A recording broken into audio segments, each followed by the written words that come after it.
नमस्कार, TV 9 digital में आपका स्वागत है और मैं हूं कार्तिकेय शर्मा। और आज हम बात करेंगे पंजाब की और पंजाब से आ रही बड़ी खबर की। और बड़ी खबर यह है कि आम आदमी पार्टी के मुख्यमंत्री उम्मीदवार भगवंत मान हैं। जी हां, बाकायदा इसकी घोषणा हुई आज अरविंद केजरीवाल ने की और इसके लिए बाकायदा लोगों से आप ये कह सकते हैं फीडबैक लिया गया।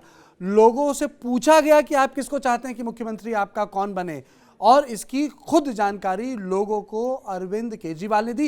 ये तब हो रहा है जब कांग्रेस की तरफ से एक सॉर्ट ऑफ सरोगेट ट्वीट, एक टैसिट ट्वीट, एक जिसे कहते हैं लुका छुपा ट्वीट किया गया, जिसमें चन्नी को मुख्यमंत्री बनाने की बात की गई है। लेकिन बिल्कुल इस तरीके से नहीं हुआ जैसे आज अभी आपके सामने औपचारिक रूप से भगवंत मान को आम आदमी पार्टी का उम्मीदवार घोषित किया गया।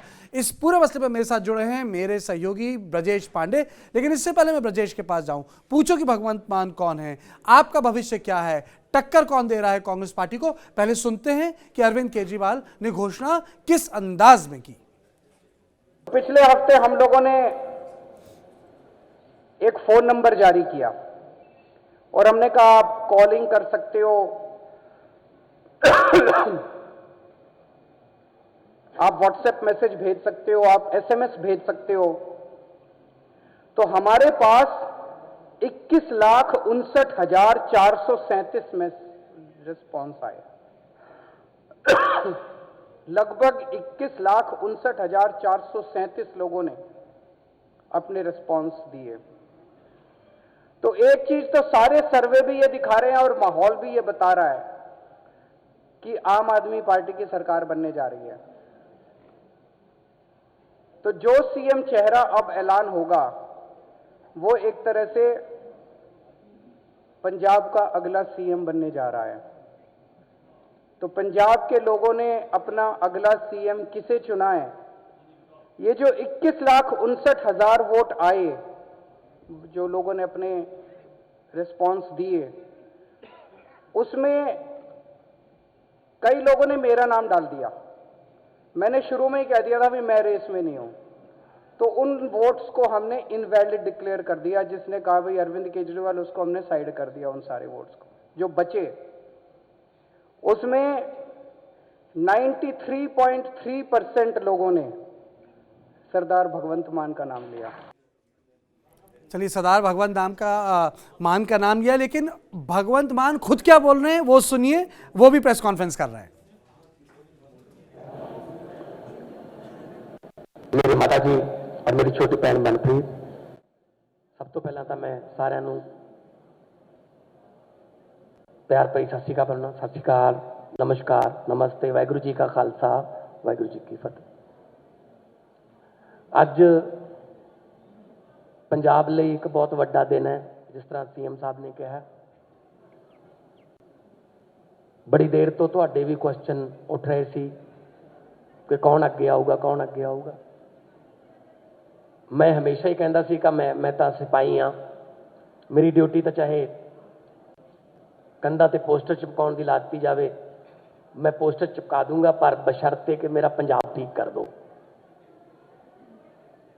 मेरी ड्यूटी लुधियाने के किसी चौंक च खड़ के झाड़ू नूं लहराउण दी सारा दिन लाती जावे, मैं वो झाड़ू लहरा दूंगा, बशर्ते कि मेरा पंजाब ठीक कर दो। जदों मैं कॉमेडियन सी, मैं लोकां जांदा सी, लोकी मेरा चेहरा देख के हस पैंदे सी। पहले ही जिंदगी च एडा वड्डा बदलाव मैं सोचा नहीं सी। हुण बिल्कुल रिवर्स हो गया। हुण मैं जदों किते जनसभा च जां किते मीटिंग च जाना, लोकी मेरा चेहरा देख के रोण लग जांदे ने कि सानू बचा लो जी, असीं पट्टे गए जी, साडे बच्चे गलत संगत च पै गए, सिविਆਂ ਦੀ ਅੱਗ ਜਿਹੜੀ है ਉਹਦੀਆਂ ਲਾਟਾਂ ਉੱਚੀਆਂ ਹੋਈ ਜਾਂਦੀਆਂ ਨੇ, ਚੁੱਲ੍ਹੇ ਦੀ ਅੱਗ ਦਾ ਪੱਕਾ ਨਹੀਂ ਪਤਾ ਸ਼ਾਮ ਨੂੰ ਬਲੂਗੀ ਜਾਂ ਨਾ ਬਲੂਗੀ, ਬਾਹਰਲੇ ਮੁਲਕਾਂ ਨੂੰ ਭੱਜ ਰਹੇ ਹਾਂ, ਸਾਨੂੰ ਬਚਾ ਲਓ ਜੀ। मैं अक्सर ही कहता सी, बचाउण वाला परमात्मा है ਜਾਂ बचाउण वाले तुसीं हो, पब्लिक लोग, असीं तां जरिया बन सकते हैं बस। अब्दुल कलाम जी ने कहा सी कि सुपने वो नहीं हुंदे जिहड़े सानू नींद च आउंदे ने, सुपने वो हुंदे ने जिहड़े सानू सौण नहीं दिंदे। पंजाब नूं दोबारा पंजाब बनाउण दा सुपना ਸਾਨੂੰ ਸੌਣ ਨਹੀਂ ਦਿੰਦਾ। ਪੰਜਾਬ ਦੇ ਨੌਜਵਾਨਾਂ ਨੂੰ ਰੋਜ਼ਗਾਰ ਦੇਣ ਦਾ, ਉਹਨਾਂ ਦੇ ਹੱਥਾਂ 'ਚੋਂ ਟੀਕੇ ਖੋਹ ਕੇ ਟਿਫਨ ਫੜਾਉਣ ਦਾ ਸੁਪਨਾ ਸਾਨੂੰ ਸੌਣ ਨਹੀਂ ਦਿੰਦਾ। ਪੰਜਾਬ ਦੀ ਖੇਤੀ ਨੂੰ ਲਾਹੇਵੰਦ ਧੰਦਾ ਬਣਾਉਣ ਦਾ ਸੁਪਨਾ ਸਾਨੂੰ ਸੌਣ ਨਹੀਂ ਦਿੰਦਾ। ਪੰਜਾਬ ਦੇ ਵਪਾਰੀ ਨੂੰ ਦੁਬਾਰਾ ਅਮਨ ਸ਼ਾਂਤੀ ਵਾਲਾ ਮਾਹੌਲ ਦੇ ਕੇ ਰੋਜ਼ਗਾਰ ਉਹਦਾ ਵੀ, ਤੇ ਜਿਨ੍ਹਾਂ ਨੂੰ ਰੋਜ਼ਗਾਰ ਪ੍ਰੋਵਾਈਡ ਕਰੂ ਉਹਨਾਂ ਨੂੰ ਨੌਕਰੀਆਂ ਦਿਵਾਉਣ ਦਾ ਸੁਪਨਾ ਸਾਨੂੰ ਸੌਣ ਨਹੀਂ ਦਿੰਦਾ ਸਾਰੀ ਆਮ ਆਦਮੀ ਪਾਰਟੀ ਨੂੰ। ਇਹ ਟੀਮ ਵਰਕ ਹੈ। ਬਹੁਤ ਵੱਡੀ ਜ਼ਿੰਮੇਵਾਰੀ ਅੱਜ ਮੇਰੇ ਤੇ ਪਾਰਟੀ ਨੇ ਦਿੱਤੀ ਹੈ। ਪਾਰਟੀ ਨੇ ਜ਼ਿੰਮੇਵਾਰੀ ਦਿੱਤੀ, ਪਲੱਸ ਜਿਹੜਾ ਲੱਖਾਂ ਲੋਕਾਂ ਨੇ ਮੇਰੇ ਤੇ ਵਿਸ਼ਵਾਸ ਕੀਤਾ, ਸੋ ਮੇਰੀ ਡਬਲ ਜ਼ਿੰਮੇਵਾਰੀ ਬਣ ਗਈ ਤੇ ਮੈਂ ਡਬਲ ਹੌਸਲੇ ਨਾਲ ਕੰਮ ਕਰੂੰਗਾ।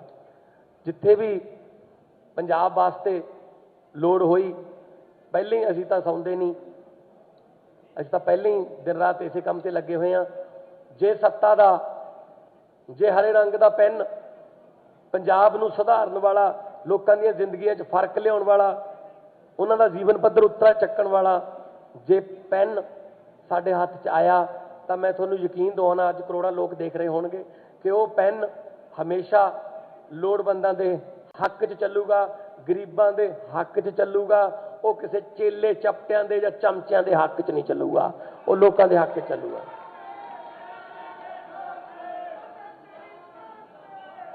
ਬਾਕੀ ਹੌਸਲੇ ਨਹੀਂ ਹਾਰਨੇ, ਜੰਗ ਜਿੱਤ ਲੈਣੀ ਆਪਾਂ, ਉਹਦੇ ਵਾਸਤੇ ਮਿਹਨਤ ਕਰਨੀ ਪਊ। ਅਜੇ ਜਿੰਨਾ ਚਿਰ ਰੀਵਨ 'ਚ ਨਹੀਂ ਵੱਜਦੇ, ਪਿੱਛੇ ਮੁੜ ਕੇ ਨਹੀਂ ਦੇਖਣਾ। ਸੋ ਪਹਿਲਾ ਸਫ਼ਰ ਹੈ ਕਿ ਆਪਾਂ ਸਰਕਾਰ ਬਣਾਈਏ, ਉਸ ਤੋਂ ਬਾਅਦ ਨਿਰਾਸ਼ ਨਹੀਂ ਹੋਣਾ ਕਿ ਕੀ ਕਰੀਏ, ਐਂ ਹੋ ਗਿਆ, ਹੋ ਗਿਆ, ਕੁਝ ਨਹੀਂ ਹੁੰਦਾ। ਪੰਜਾਬ ਬਹੁਤ ਵਾਰੀ ਡਿੱਗਿਆ, ਪਰ ਪੰਜਾਬ ਬਹੁਤ ਵਾਰੀ ਉੱਠਿਆ ਵੀ ਹੈ। ਪੰਜਾਬ ਪੈਰਾਂ ਸਿਰ ਖੜਾ ਹੋਣਾ ਜਾਣਦਾ ਹੈ। ਸੁਰਜੀਤ ਪਾਤਰ ਜੀ ਨੇ ਲਿਖਿਆ, ਕੀ ਹੋਇਆ ਜੇ ਪਤਝੜ ਆਈ, ਤੂੰ ਅਗਲੀ ਰੁੱਤ ਵਿੱਚ ਯਕੀਨ ਰੱਖੀ, ਮੈਂ ਲੱਭ ਕੇ ਲਿਆਉਣਾ ਕਿਤੋਂ ਕਲਮਾਂ, ਤੂੰ ਫੁੱਲਾਂ ਜੋਗੀ ਜ਼ਮੀਨ ਰੱਖੀ।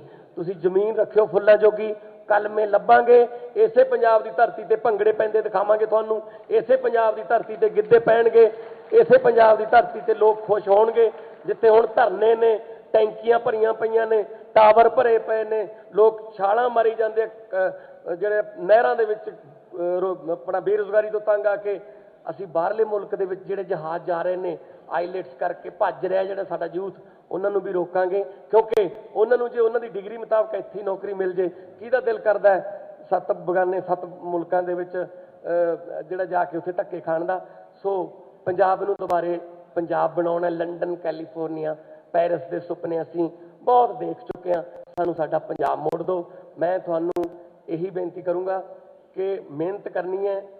ਕੋਈ ਆਪਾਂ ਦੇਖੋ, ਖੁਸ਼ੀ ਜਿਹੜੀ ਹੈ ਨਾ, ਉਹ ਉਦੋਂ ਮਨਾਵਾਂਗੇ ਜਦੋਂ ਆਪਾਂ ਪੰਜਾਬ ਨੂੰ ਖੁਸ਼ਹਾਲ ਕਰ ਲਿਆ, ਠੀਕ ਹੈ ਨਾ। ਉਹ ਨੈਲਸਨ ਮੰਡੇਲਾ ਜੀ ਦਾ ਕੋਟ ਹੈ ਕਿ ਜਦੋਂ ਕੌਮ ਨੇ ਕੋਈ ਖੁਸ਼ੀ ਮਨਾਉਣੀ ਹੋਵੇ ਤਾਂ ਆਪ ਪਿੱਛੇ ਹੋ ਜਾਓ, ਕੌਮ ਨੂੰ ਅੱਗੇ ਲਾਓ, ਨੱਚ ਲੈਣ ਦਿਓ, ਲੈਟ ਦੈਮ ਇੰਜੋਏ। ਤੇ ਜਦੋਂ ਕੌਮ ਤੇ ਕੋਈ ਭੀੜ ਪੈ ਜੇ, ਕੋਈ ਦੁੱਖ ਹੋ ਜੇ, ਤਾਂ ਆਪ ਮੂਰੇ ਲੱਗੋ ਤੇ ਉਹਨਾਂ ਨੂੰ ਕਹੋ, ਆਓ ਆਪਾਂ ਇਸ ਮੁਸੀਬਤ ਦਾ ਰਲ ਕੇ ਸਾਹਮਣਾ ਕਰਦੇ ਹਾਂ, ਇਕੱਠੇ ਮਿਲ ਕੇ ਮੋਢੇ ਨਾਲ ਮੋਢਾ ਲਾ ਕੇ ਚੱਲਾਂਗੇ ਔਰ ਜਿੱਤ ਹੋਊਗੀ। ਔਰ ਪੰਜਾਬ ਜਿਹੜਾ ਹੈ ਦੁਬਾਰੇ ਪ੍ਰੋਫੈਸਰ ਮੋਹਨ ਸਿੰਘ ਜੀ ਦਾ ਪੰਜਾਬ ਹੋਊਗਾ, ਜਿਨ੍ਹਾਂ ਨੇ ਲਿਖਿਆ ਸੀ, ਭਾਰਤ ਹੈ ਬਾਂਗ ਮੁੰਦਰੀ ਵਿੱਚ ਨਗ ਪੰਜਾਬ ਦਾ। ਸੋ ਨਗ ਜਿਹੜਾ ਹੈ ਉਹਦੇ ਬਿਨਾਂ ਮੁੰਦਰੀ ਜੱਚਦੀ ਨਹੀਂ। ਆਪਾਂ ਪੰਜਾਬ ਨੂੰ ਦੁਬਾਰਾ ਨਗ ਬਣਾ ਕੇ ਭਾਰਤ ਦੀ ਮੁੰਦਰੀ ਦੇ ਵਿੱਚ ਫਿੱਟ ਕਰਨਾ ਹੈ। ਬਹੁਤ ਬਹੁਤ ਧੰਨਵਾਦ, ਬਹੁਤ ਬਹੁਤ ਮਿਹਰਬਾਨੀ ਮੇਰੇ ਲਈ ਦੁਆਵਾਂ ਕਰਨ ਲਈ, ਮੇਰੇ ਲਈ ਅਰਦਾਸਾਂ ਕਰਨ ਲਈ। बहुत बहुत मेहरबानी। सत श्री अकाल सारे। तो बड़ी भावुक स्पीच दी। इससे पहले मैं पूछूं कि भगवंत मान के बारे में थोड़ा बताइए। बड़ी भावुक स्पीच थी। लोग कह रहे थे भगवंत मान की, पहले जब मैं लोगों के सामने आता था, मैं कॉमेडियन था, तो लोग मुझे देख के हंसते थे। अब वो देख के रोते हैं, कहते हैं कि पंजाब का भला करना है, पंजाब को खड़ा करना है। उन्होंने कहा अपनी स्पीच में कि पंजाब गिरता भी है लेकिन उठ के खड़ा होता है।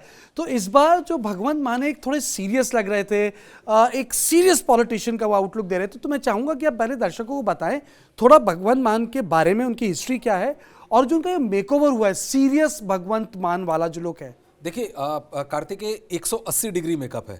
मैं भगवंत मान को पहले टेन्योर में भी देखा, मैंने बड़े करीब से देखा, और दूसरे टेन्योर में भी देखा।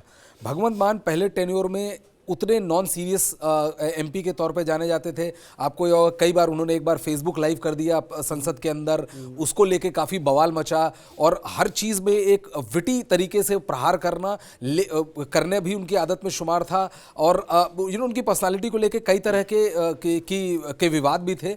लेकिन धीरे धीरे भगवंत मान ने अपने इन सारे विवादों को पीछे छोड़ना चालू किया और आप देखेंगे कि सेकेंड टर्म पे जब फार्म लॉज सरकार ने अनाउंस कर दिए, फार्म लॉज के बाद भगवंत मान ने अकेले सिंगल हैंडेडली भाजपा को काउंटर करने का कोई मौका नहीं छोड़ा। अपने लोकल डायलेक्ट में हिंदी में जिस तरह के वो चुटीला प्रहार प्रधानमंत्री पे और भाजपा पे करते थे, उसने भगवंत मान को एक ट्रांजिशनल की एक फ्लिपांट पॉलिटिशियन से एक थोड़ा सीरियस पॉलिटिशियन की तरफ के ट्रांजिशन को भी दर्शाया। आपको एक किस्सा बताऊं कि कैसे प्रधानमंत्री से विपक्ष के लोग पूछना चाह रहे थे कि जो किसान आंदोलन कर रहे हैं उससे प्रधानमंत्री बात क्यों नहीं कर रहे हैं। तो जवाहरलाल नेहरू जी की पुण्यतिथि पे प्रधानमंत्री नरेंद्र मोदी एंटर किए, वहां पर संजय सिंह, भगवंत मान और आम आदमी पार्टी के एक सांसद और थे, वहां पे वो खड़े हुए थे और भगवंत मान ने सबसे पहले प्लेकार्ड निकाला और पूछा, प्रधानमंत्री जी आप जाके उन किसानों से बात क्यों नहीं करते। ये बड़ा एम्बैरेसिंग मौका था। लोगों को का कहना था कि आप ऐसा आप करके आप पार्लियामेंट की सैंक्टिटी को वो कर रहे हैं। लेकिन आप यदि इसे pure political point of view से देखिए तो इस 3-4 मिनट के क्लिप ने भगवंत मान को वापस रेजोनेट कराया पंजाब के अंदर कि कैसे वो जब फार्मर्स का मुद्दा आया या वो मुद्दा जिसपे पंजाब एक इशू होगा उस पर वो खड़े होने से भी नहीं चूके। और दूसरी चीज़ कि अरविंद केजरीवाल के साथ जिस तरह से वो खड़े हुए पिछले 2 टर्म्स में, पहले आम आदमी पार्टी पंजाब में बड़ा नाम था, कई सांसद थे, लेकिन एक एक करके सब छोड़ते गए। आम आदमी भगवंत मान ही इकलौते थे जो थ्रू थिक एंड थिन आम आदमी पार्टी के साथ स्टैंड करते रहे और उनका उसे इनाम आज मिला। वैसे खैर सबको पता था कि आम आदमी पार्टी भगवंत मान को ही बनाएगी, लेकिन ऐसा शुरू से नहीं था। आम आदमी पार्टी किसी और को भी चेहरा देना चाहती थी, देखना चाहती थी, चेहरे के तौर पर एक्सप्लोर करना चाहती थी। लेकिन कार्तिकेय सबसे इंटरेस्टिंग चीज आप एक चीज ये भी समझिए कि आम आदमी पार्टी एक दिल्ली बेस्ड पार्टी है जो कई राज्यों में अपना पैर पसार रही है, वो एक पैन नेशनल पार्टी नहीं है। तो उनको खतरा एक ये भी था कि कहीं यदि कोई बहुत बड़ा जुझारू लीडर हुआ तो बाद में वो पार्टी लेके अलग ना हो जाए, ये भी एक बहुत बड़ा खतरा था। और भगवंत मान को लेकर अरविंद केजरीवाल से रैपो एक इस लेवल तक था कि उनको इनसे कम से कम ऐसा कोई खतरा नहीं था। सही कह रहे हैं आप। एक तरीके से थोड़ा अरविंद केजरीवाल भी सेटल हुए हैं। अरविंद केजरीवाल के बारे में बोला जाता था एजेंट प्रोवोकेटर हैं, माफी मांगी, फिर वो सेटल हो गया एज एन एडमिनिस्ट्रेटर, बोले भैया दिल्ली छोड़ के नहीं जाऊंगा। सही बोला। एक 360 डिग्री मेकओवर इनका भी हुआ। इनके बारे में बोला जाता था कहीं भी कुछ चुटकुला सुना देते हैं, किसी भी स्पीच में कुछ बोल देते हैं। अब वो थोड़े सौम्य तरीके से बोल रहे थे, सौम्य तरीके से बोल रहे थे। और आपने पिछले 6-8 महीने में या साल 1.5 साल में आपने भगवंत मान को लेकर कोई कंट्रोवर्सी नहीं देखी कि आप ये देखेंगे पहले होता था कि वो संसद में आ रहे हैं तो बहुत बार इल्जाम लगा कि वो नशे में आ रहे हैं संसद में। विपक्ष के लोगों ने, सत्ता पक्ष के लोगों ने कई बार उन पे इशारे भी फब्दी किए कि जब वो कमेंट कर रहे थे तो सत्ता पक्ष के लोगों का पूछना था क्या पी के आए हो और इस तरह। तो एक उनकी जो नॉन सीरियस, क्योंकि देखिए कॉमेडियन तो वो होता है जैसे अंग्रेजी में कहते हैं कि it's the highest form of wit और हाईएस्ट फॉर्म ऑफ इंटेलिजेंस। तो कई बार होता है कि जो कॉमेडियन जितने अपने तीखे शब्दों से प्रहार करता है और छलनी करता है वो एक नॉर्मल आदमी अपने स्पीच में नहीं कर सकता। तो उस लिहाज से भगवंत मान को एज था, लेकिन वो बाकी अन्य एक्स्ट्रा करिकुलर एक्टिविटीज के चलते वो एक सीरियसनेस नहीं प्रोजेक्ट कर पा रहे थे। लेकिन पिछले 1-1.5 साल से जो सीरियसनेस प्रोजेक्ट किया, तो मुझे लगता है ये आम आदमी पार्टी और भगवंत मान के लिए निश्चित तौर पर एक अच्छी खबर है। अच्छा अभी एक चीज बताइए, जैसे 2017 में आपको याद होगा लोग बोलते थे कि आपका शोर है कांग्रेस का जोर है। अब ये इतनी अंतर कलह हुई है कांग्रेस में, तो एक नया स्लोगन आया है पंजाब में, बेसिकली उसमें कि एक चांस आपको देना है, एक न्यू चांस आपको देना है, कुछ इस तरीके से स्लोगन आया है। आपको याद होगा 1998 1999 में लोग कहते थे आपकी बारी अटल बिहारी। तो मुझे थोड़ा ये बताइए कि पंजाब में जो अब की बार जो आपको जो चांस देने वाला स्लोगन चल रहा है कारगर हो सकता है और क्यों होगा अगर होगा तो? देखिए ऐसा है कि पंजाब ने सारे पॉलिटिकल पार्टीज को देख लिया है और कई बार क्या होता है पंजाब में आम आदमी पार्टी को रेलीगेट करने के लिए कि एक नया फोर्स इमर्ज ना हो, कई बार बहुत बार बाकी सारी पार्टियां भी फील्डिंग एक कर लेती थी जिससे इंश्योर करती थी कि एटलीस्ट आम आदमी पार्टी इमर्ज ना हो सके एक सीरियस ऑल्टरनेट और क्रेडिबल ऑल्टरनेट के तौर पर। लेकिन इस बार जिस तरह से अरविंद केजरीवाल और आम आदमी पार्टी ने जिस तरह से अभी तक का अपना कैंपेन लिया, आप इसको पिछले चुनाव से कंपेयर करके देखिए। 2017 में पहले दिन ऐसा लग रहा था एक हवा बना हुआ था कि आम आदमी पार्टी पूरी तरह से जीत जाएगी। सारे तमाम सर्वेज में कह रहे थे कि आम आदमी पार्टी 180 से लेकर 100 की सीट तक लोगों ने उनकी संख्या बना दी थी, जबकि रिजल्ट एकदम उससे उल्टा था। इस बार क्या है कि कांग्रेस में दो फाड़ हो चुकी है और बचे कांग्रेस में भी दो फाड़ हो रही है।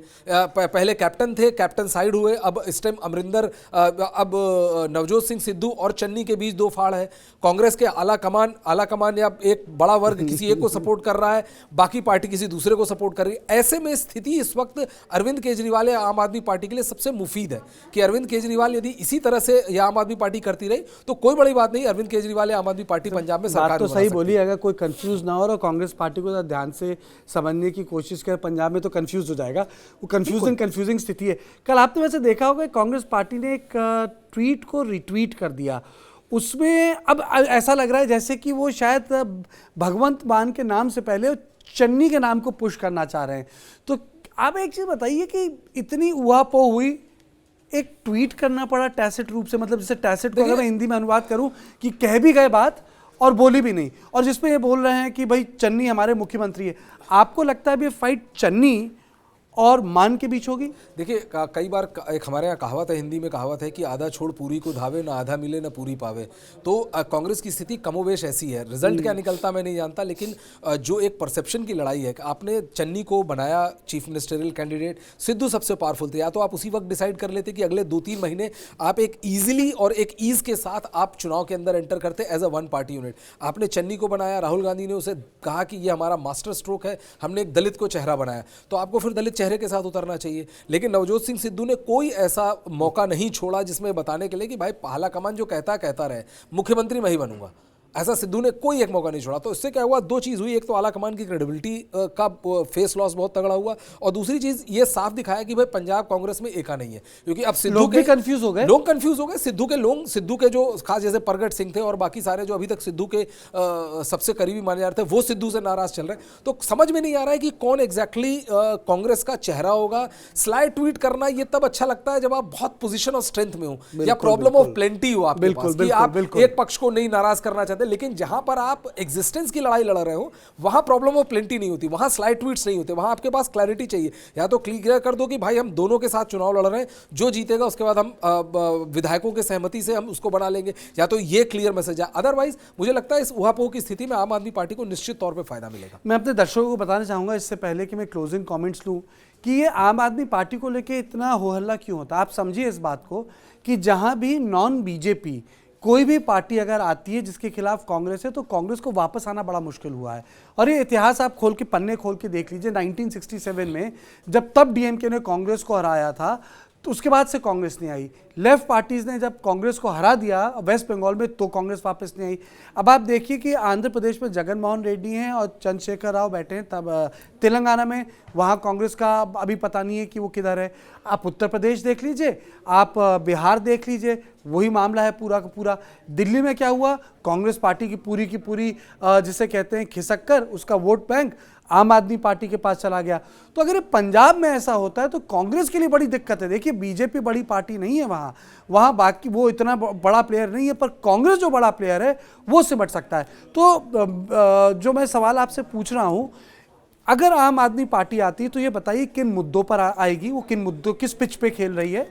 और मैं ये भी जानना चाहता हूँ कि आम आदमी की जो पिच है उसका ज्योग्राफिकल बेस कहाँ है, कहाँ सबसे ज़्यादा उसको सपोर्ट मिल रहा है। देखिए दो चीज़ हैं। आम आदमी पार्टी ने 2017 के चुनाव से बहुत सारे सबक लिए। जो सबसे बड़ा सबक था वो ये कि बिना चेहरे के हम चुनाव लड़ेंगे, वो उसको इस बार इन्होंने रेक्टिफाई कर लिया, क्योंकि उनको मानना था कि चेहरे के साथ रेजोनेंस मिला।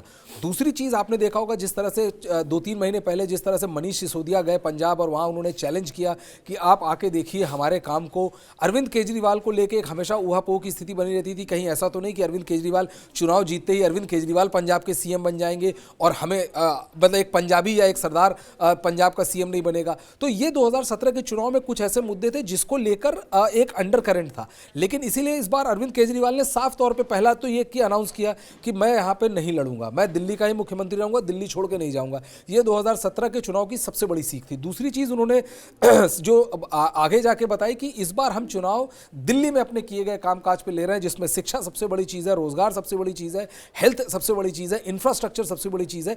ये सारे ऐसे 4-5 मुद्दे थे। स्कूल सबसे बड़ी चीज है कि कैसे स्कूलों का, जो सरकारी स्कूलों का कायाकल्प किया, नशा एक बहुत बड़ी चीज थी। तो ये सारी चीजों पे मैक्सिमम फोकस है आम आदमी पार्टी का। और उनका मानना है चंडीगढ़ में जो हुए मेयर के चुनाव में जिस तरह से उनको जिस तरह से वो जीते हैं, उससे उसका कोई डायरेक्ट रिफ्लेक्शन नहीं है, लेकिन डेफिनेटली काडर को तो एक बूस्ट मिलेगा ही ना कि हम अभी तक अर्बन उस सीटों में नहीं अच्छा कर रहे थे, रूरल में अच्छा कर रहे थे, अब हम अर्बन में भी अच्छा कर रहे हैं। बिल्कुल, ये एक ये बहुत महत्वपूर्ण जिसे कह सकते हैं राजनीतिक डेवलपमेंट है, क्योंकि आम आदमी पार्टी का पंजाब में आना बहुत सारी चीज़ें बदलेगा। ये एक हमारा अलग विषय होगा मेरे और ब्रजेश के बीच में कि ऑपोजिशन की पॉलिटिक्स कैसे बदल जाएगी, क्योंकि अगर कुछ भी टेढ़ा मेढ़ा हुआ गलती से और आम आदमी पार्टी उभर गई बड़ी पार्टी के तौर पे पंजाब में, तो उसका पूरा का पूरा असर दिल्ली में पड़ेगा।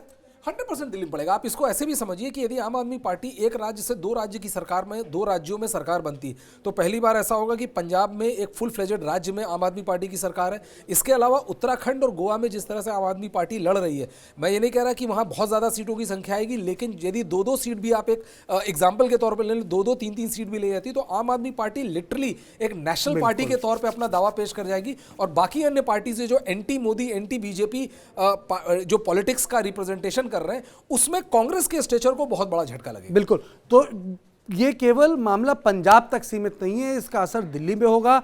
और भगवंत मान अगर डिलीवर कर गए तो ये मेकओवर भी बहुत बड़ा होगा पंजाब की हिस्ट्री में। किसी एक पॉलिटिशियन का एक नई पार्टी पैदा हो जाएगी जिसका सेंटर में स्टेक बड़ा हो जाएगा। कांग्रेस और गांधी परिवार के लिए बहुत बड़ी दिक्कत हो जाएगी, क्योंकि ये जो भी फैसले हुए थे पंजाब में, इसमें केवल राहुल गांधी और प्रियंका गांधी वड्रा जुड़े हुए थे। और ऐसे में बहुत बड़े बड़े सवाल उठ जाएंगे कि क्या कांग्रेस वाकई सारे विपक्ष को लेकर बीजेपी के खिलाफ लड़ सकती है या नहीं। लेकिन वो एक अलग विषय होगा। फिर मैं लौटूंगा ब्रजेश के साथ उन तमाम विषयों के लिए, लेकिन अभी वक्त है एक छोटे से ब्रेक का। इस दौरान आप देखते रहिए TV9 डिजिटल।